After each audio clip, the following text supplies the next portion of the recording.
हुण 10 चौकीदारा। एक चोर था, छोटी मोटी चोरियां करके अपना और अपने परिवार का पेट पाल रहा था, पर गुजारा वामुश्किल होता। चोर ने एक योजना बनाई और एक बड़ा हाथ मारने की ठानी। अपने काम को अंजाम देने के लिए उसने राजमहल को चुना और एक दिन मौका ताड़कर महल में घुस गया। चूंकि माल खाने पर पहरा लगा था, प्रहरी सजग थे, सो उसने राजा के शयन कक्ष को चुना और चुपके से वहां घुसकर पर्दे की ओट से भीतर देखने लगा। पर्दे की ओट उसने देखा कि राजा तो अलमस्त सो रहा है, पर रानी उनींदी सी अर्धनग्न पास बैठी शून्य में ताके जा रही थी। वो रानी के सोने का इंतजार करने लगा। कुछ पल यूं ही बीते। टोह लेने के लिए उसने फिर से पर्दे की ओट से झांकना चाहा, पर तभी पर्दे के हिलते ही उसके पास रखा फूलदान गिर गया और रानी की नजर चोर पर पड़ गई। इससे पहले कि चोर निकल भागता, रानी तलवार निकाल उसके सामने खड़ी हो गई। चोर तुरंत रानी के कदमों में गिर पड़ा और प्राणों की भीख मांगने लगा।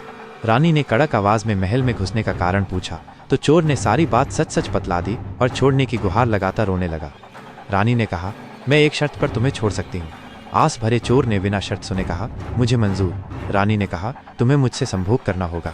हक्का वक्का चोर मिमियाते बोला, यह मुझसे न होगा रानी, मैं चोर हूँ, कामी नहीं। पर रानी पर तो काम सवार था। उसने तलवार चोर के गले पर रख दी और कहा, तुम मरने के लिए तैयार हो जाओ। चोर गिड़गिड़ाने लगा, पर रानी कहाँ माने। थक हार चोर ने सोचते कहा, माइनस जैसी आपकी मर्जी, पर मैं लघुशंका जाना चाहता हूँ, हाथ मुँह धोना चाहता हूँ। रानी ने उसे आज्ञा दे दी और गुसलखाने का रास्ता बता दिया। चोर गुसलखाने में न घुसकर गलियारे से निकल भागा, लेकिन दरवाजे के पास खड़े चौकीदार के हत्थे चढ़ गया। चौकीदार ने कड़ाई से सारी बात पूछी तो चोर ने जान की गुहार लगाते सारी बात बता दी। चौकीदार ने कहा, माइनस मैं एक शर्त पर तुम्हें छोड़ सकता हूँ। आस भरा चोर बोला, माइनस मंजूर। चौकीदार ने कहा, तुम रानी के पास लौट कर जाओ और कहो कि पहले आप राजा को मार दो या मुझे मारने दो, फिर मैं आपसे संभोग करूंगा। चोर ने शर्त सुनी तो ना नुकर करता गिड़गिड़ाया, पर चौकीदार ने एक न सुनी और उसे शयन कक्ष की ओर धकेल दिया। चोर की हालत आगे कुआं पीछे खाई जैसी हो गई। वो डरता झिझकता कमरे में घुसा और रानी से कहा, रानी साहिबा, मैं आपकी इच्छा का मान रखने के लिए तैयार हूँ, पर उससे पहले आप राजा को मार दें, क्योंकि राजा ने अगर हमें देख लिया तो हम दोनों मारे जाएंगे। रानी पर काम सवार था। उसने नाव देखा न ताव और सोते हुए राजे की गर्दन काट दी। चहूं और खून बिखरा, कुछ छींटे रानी के वस्त्रों मुँह पर पड़े तो उसको अपने किए का बोध हुआ। वो वहीं चीख मारकर बेहोश होकर गिर पड़ी। उधर चोर ये सारा वाकया देख पहले तो घबराया, फिर जिस रास्ते से घुसा था उसी से निकल भागा। रानी की चीख सुनकर दास दासियां दौड़े चले आए और पल भर में राजा के मरने की खबर सारे महल में फैल गई। चौकीदार भी दौड़ता भागता वहां पहुंचा। राजा रानी की हालत देखी, पर सारे वाकये से अनजान बना चुपचाप खड़ा रहा। दिन चढ़ा, राजा के दाह की तैयारियां हुई। एक तो अपराध बोध, दूसरा रीति। रानी ने भी सती होने का फैसला लिया और चिता में जाकर बैठ गई। रीत अनुसार सभी नातेदार और नौकर चाकर वारी वारी चिता के पास जाकर लकड़ी डालते माथा टेकने लगे। चौकीदार सबसे आखिर में गया, माथा टेका और रानी से कहने लगा, रानी साहिबा, ये तो बताती जाओ कि राजा को किसने मारा। सवाल सुन। रानी चौंकी और आंखें खोल बोली, माइनस राज्य की सीमा के पास लगते जंगल में एक कुटिया है, वहां जाओ, वहां एक बूढ़ी औरत मिलेगी, उससे पूछना, वो बता देगी माइनस राजा को किसने मारा। चिता जल उठी। रानी सती हो गई। सवाल सबके मन में रह गया कि राजा को किसने मारा। चौकीदार कुछ दिन बाद रानी के बताए पते पर पहुंचा और बुढ़िया से मिलकर अपने सवाल को दोहराया। सवाल सुनकर बुढ़िया उसे कुटिया के बाहर ले गई और कहा, माइनस वो सामने एक बकरा बंधा है, तुम्हें उस बकरे का सिर काटना है। सिर कटते ही उड़ने लगेगा। तुम बकरे का कान पकड़ लेना।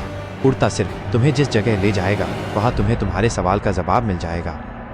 चौकीदार ने वैसा ही किया जैसा बुढ़िया ने कहा और कटे सिर का कान पकड़कर उड़ता उड़ता जंगल के बीच एक मनोरम स्थान पर पहुंच गया। जंगल की ये जगह एक राक्षस का ठिकाना था। वो वहां अपनी बेटी के साथ रहता था और इस समय कहीं बाहर गया हुआ था। राक्षस की बेटी को मानस गंध आई तो उसने अपनी खो से बाहर निकलकर देखा। चौकीदार को देखकर वो मोहित हो गई और सुंदर रूपसी का रूप धारण कर उसके सम्मुख पहुंच गई। उसकी सुंदरता देख चौकीदार हक्का बक्का रह गया और उसके मोहजाल में फंस सब कुछ भूल भाल वहीं का होकर रह गया। रात को राक्षस के लौटने पर लड़की कभी उसे तोता बना देती, कभी कौवा, कभी कबूतर, कभी मच्छर, और जब दिन में राक्षस बाहर निकल जाता तो वो उसे फिर से मनुष्य बना देती। चौकीदार कुछ दिन तो बड़े मजे में रहा, पर दिन बीतते उसे अपने घर परिवार की चिंता सताने लगी।